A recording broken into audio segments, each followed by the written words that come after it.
It's my pleasure to be here with Bruce Castle, who was a Kiwi in '67. He played 2 tests, one of those as captain.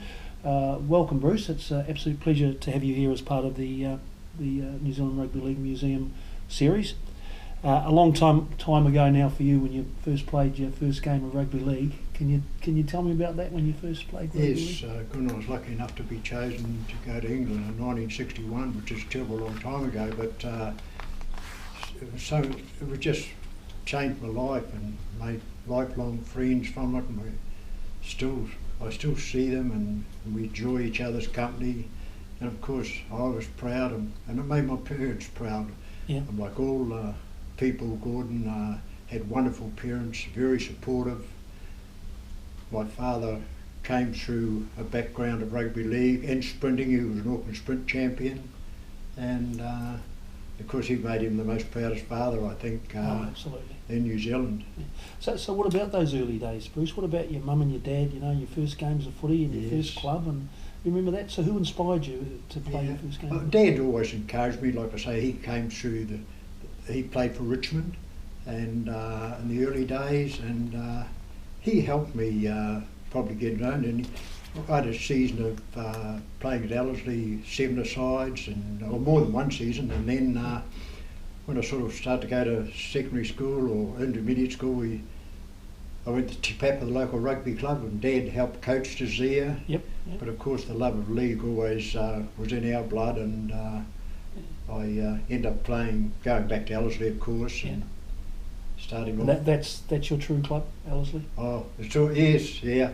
Very special time when they had district football, Gordon, and when we amalgamated with City Newton, and they were some wonderful years, and I wish the district scheme had it continued. Yeah. I think rugby league would have been a bigger spectacle in Auckland now than what it is, I believe. Yeah.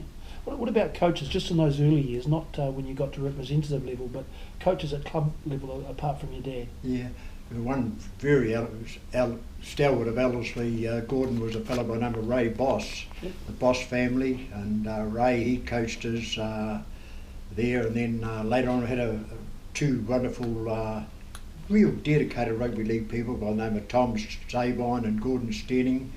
They were coaching us in sort of 4th grade and 5th grade, and the time those fellas gave up for their love of rugby league, because there was no money involved, and the time those fellas gave up to try and coach those young fellas, it was, and I appreciate it.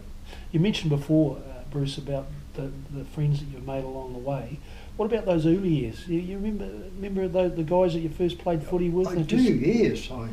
I see one or two of them now and again, and strange enough, one or two of them have shifted away, but usually at Christmas time we make an effort and ring each other, and it might be only once a year, but we always seem to make an effort and ring each other.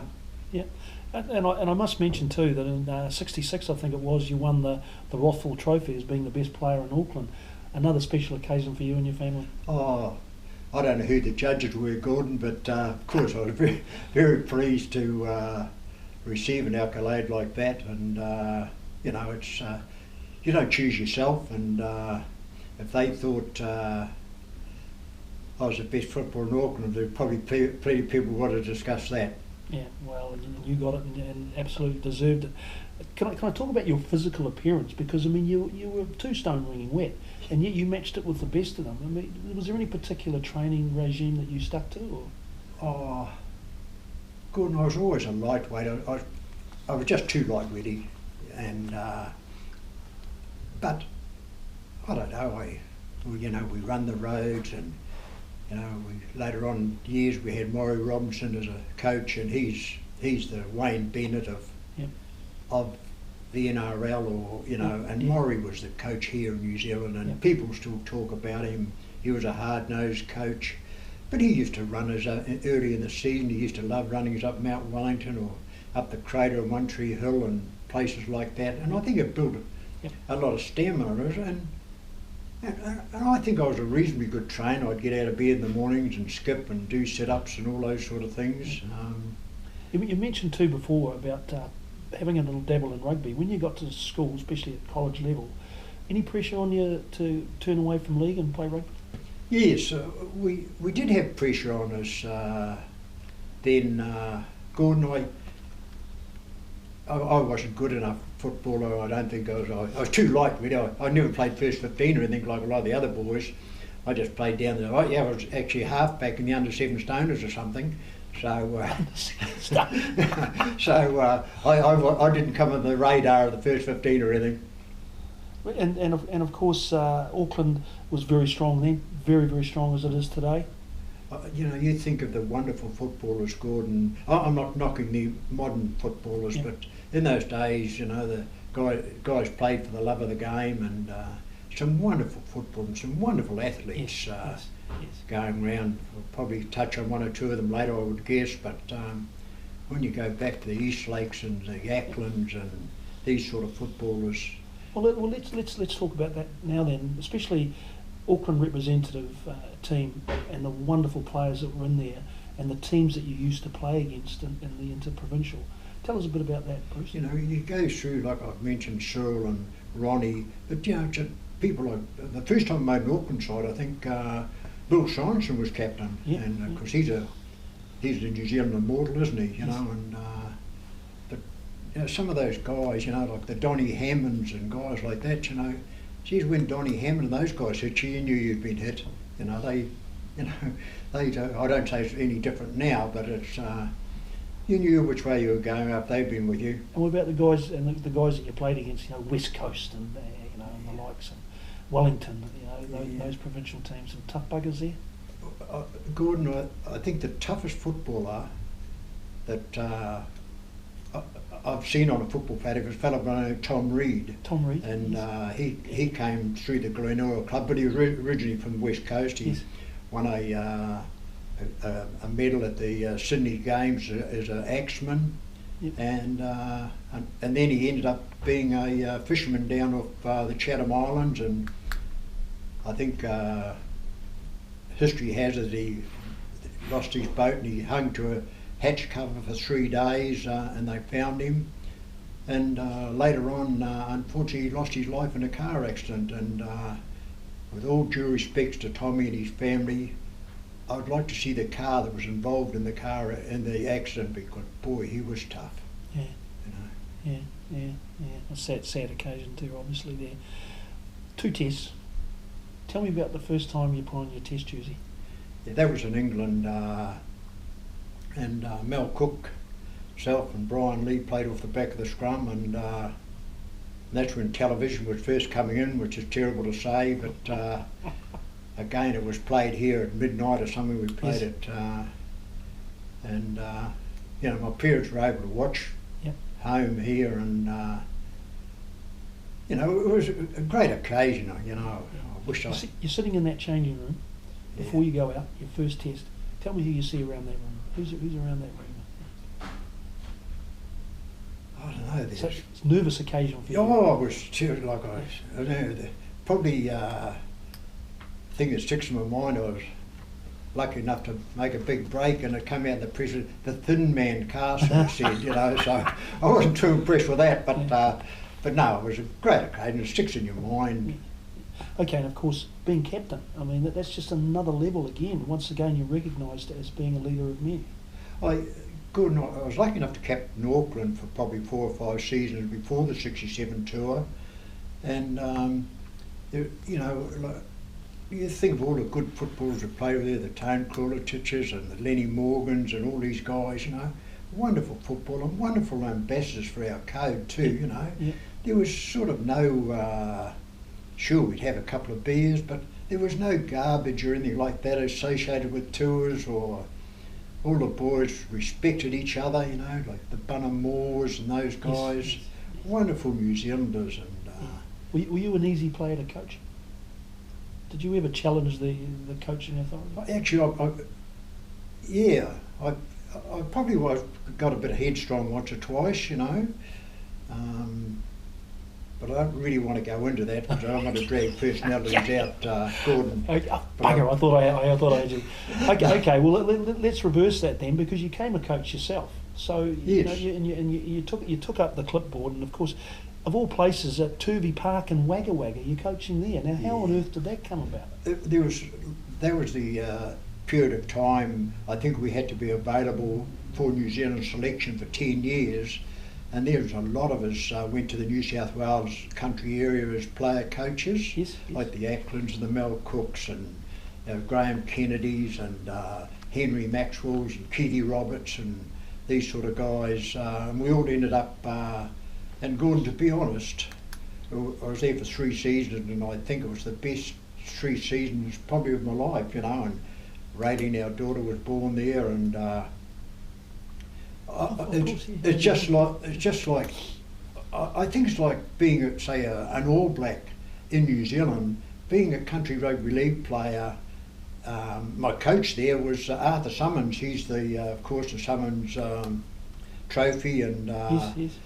he was actually coach when I made the District Riverina side. I said to him, I said, I didn't really want to play rep football, and he said, well, go home and look in your contract, and there's a fine print there, had to be available to play for Riverina. Oh, okay. And he coached us, and we played in the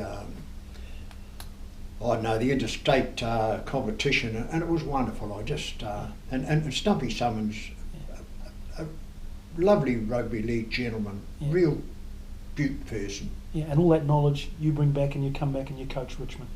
Not very successful, good, but no, I did. I come back and I had a couple of years at Richmond, and then a year at Ellerslie, and they sacked me, and then I went to Mount Wellington and had 2 or 3 seasons there. Yep.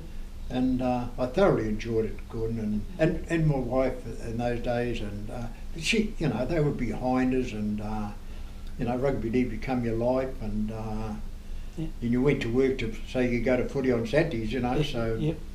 So of course, '99, you joined Bob Bailey and Howie Tamati as a selector. Another accolade. yeah, Bruce. something I'm very proud of, Gordon, and it's something I thoroughly enjoyed because I'd been out of the game long enough not to let my heart rule my head. Yeah. And and it was really good, you know. It just and it gave me, I believe, and sometimes when you watch football, that you shouldn't watch the ball, you should watch what's going on around the ball. Yes. Yes. And I disciplined myself a lot in those days to be able to do that. I don't do it so much now. I just sit there in front of television and watch the ball, you know. Yeah. But when I was trying to select, I forced myself to take my eyes off the ball and watch where players were going, what they were doing, and I think it's helped me. It helped me as a selector. Yeah, and it wasn't a bad era for the. Oh game. no, we. I think when the Ridges and the Freemans Yes, and these guys were playing, there's some great footballers, Yes, you know. And yes. we won a test down in Melbourne.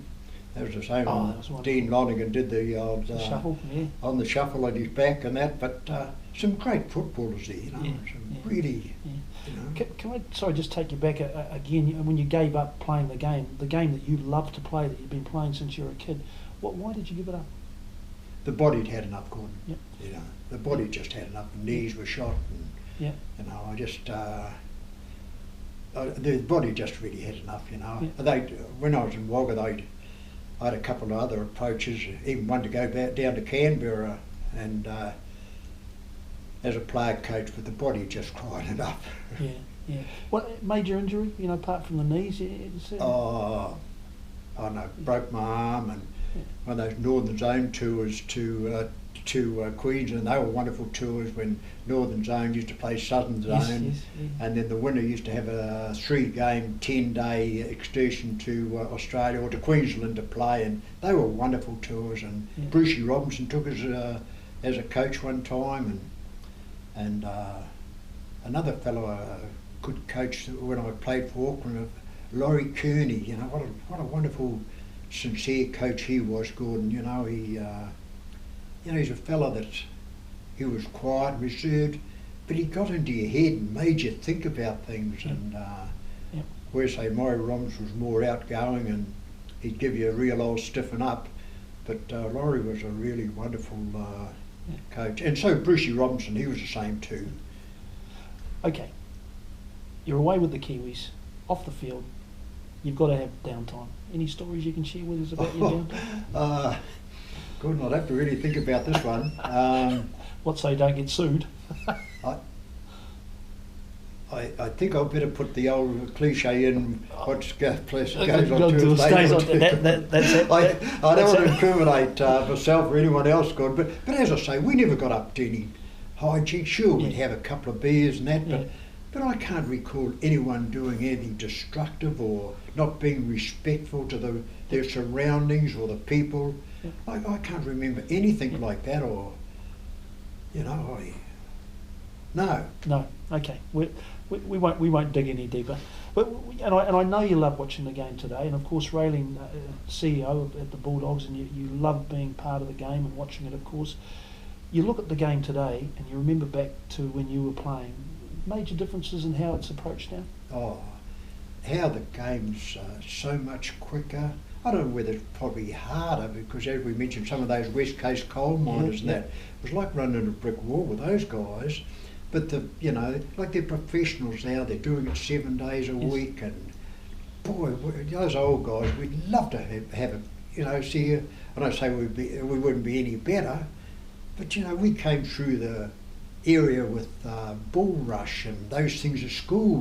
Where they're not allowed to play bull rush now, and I think that taught us how to sidestep, change of pace, and things that I see footballers now. They think a fend is, the good look at Tuai Parker last weekend were the most perfect fend of all time. Yes. But that's probably the only fend that was thrown in 80 minutes of football. I think that we've got away from the basics a little. Yeah. And like stepping, I see fellas step, and they step one way, then they step back, and then this is where the guy they're trying to beat, and they step back into him. I see a prominent Warriors player now. Every time he jumps, he gets the ball, he jumps in the air and then starts to run. How coaches haven't suppressed him to keep the momentum going instead of jumping in the air, and he's been doing it. He's not the only one either, but he's been doing it for 2 or 4 or 5 seasons in a row. I just wonder if sometimes coaching, I don't know, probably don't go back to the basics. Okay. Cool. Can I ask you then, if you had the absolute power to make a change in the game today, how would you change it? Would you go back to four subs or no subs or I think the system they've got now, Gordon's pretty, going back to 8 subs and that. I think it's pretty. It's good. The big fellas now are getting. Like we were ashamed of ourselves. We didn't have any replacements, but we were ashamed of ourselves if the coach hooked you off or something. But now they hold their hands up and want to get off. But I think the game's, it's just such a wonderful spectacle now, Gordon. It's so quick and it's so professional, and the guys. It's just good luck to them. Yeah, absolutely. So just in closing, Bruce, and absolutely fantastic to talk to you. If I was to say to you, give me 1, maybe 2 people that has shaped your rugby league career, made you the player that you are or you ended up being, who would stand out in your mind? Just the 2 names. I think the best footballer, Gordon, that I played with, and thank goodness he not was Ron Ackland. He was he might have been the quickest fellow in the world or anything like that, but he was a wonderful. He could tackle anyway, low, high, side on, front on, and round your eyebrows if you needed it. And not only that, he was such a wonderful footballer. He used to help the referees a lot too. He'd spend time while he's playing the game. He'd be helping the referees to referee the game as well. But he was a wonderful footballer, and I'd love to see him playing in the modern game. Where he had 4 fellas coming at him, boy. And the thing with Ronnie, if he wanted you to back up in a certain position and you weren't there, he'd give it to you. He wouldn't, he'd tell you whether you had a mother or a father, he'd really give it to you. Not like probably now they run up and pat each other on the head and on the back and say, oh, better luck next time. But that could give it to you. And and of course the other person I must mention is Maury Robinson again. He was a superb coach, Maury. He had before television replays and all of that, he'd go to training on Tuesday night and he'd just about go through the whole game in Yes, his mind yes, of what the whole 13 or 15 did. Yeah. He had a wonderful football brain, and he helped to make many of us guys better footballers. Awesome. Well, And people too, I might add. yeah, away from the footy field. Well, Bruce, thank you so much for everything that you've done for the game, that you still No. continue to do for the game. It's been a pleasure chatting with you on New Zealand Rugby League Museum TV. So thank you so much. Thanks, Gordon. Awesome. My mate. pleasure. Thank you.